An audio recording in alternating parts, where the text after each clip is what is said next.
அன்பான வணக்கம். வலியினை குறித்த நம்முடைய புரிதல் என்ன?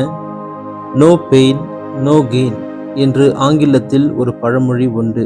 வலி நல்லதா தீயதா? ஆக்கப்பூர்வமான வளர்ச்சியை நோக்கி செல்ல நாம் அனைவருமே சில வலிகளை நம்மீது ஏற்றுக்கொள்வது நல்லது.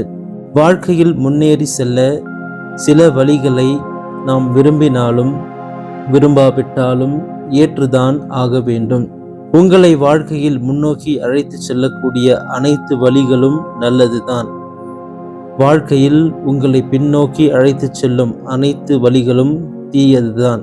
உதாரணமாக, தேவையற்ற மன அழுத்தம், வாழ்க்கையில் நடந்த துயரங்களிலேயே மூழ்கி கிடப்பது நம்மை முன்னோக்கி இட்டுச் செல்லாது.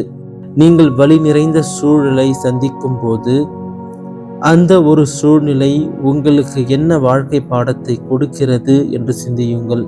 நம்முடைய உறவுகளில் நாம் வலி நிறைந்த சூழ்நிலைகளில் இருக்கும்போது நான் சரி பிறர் தவறு என்று எண்ணாமல் நேர்மறை பார்வையோடு நாம் சூழ்நிலைகளை சந்திக்கும் போது வலியில் இருந்து நிச்சயம் வழி பிறக்கும்.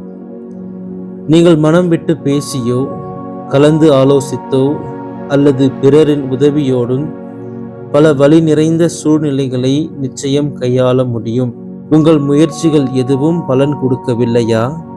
கவலை கொள்ளாதீர்கள். வலிகள் நிச்சயம் நமக்கு ஒரு வழி கொடுக்கும். வலி இருந்தால் புது வழி பிறக்கும் என்று நம்புவோம். வாழ்க்கை எனும் பயணத்தில் நீங்கள் உடைப்பட்டால்தான் உரு பெற முடியும். உடைந்தே இருக்க ஆசிக்காதீர்கள். உரு பெற தொடர்ந்து முயற்சியுங்கள். நன்றி.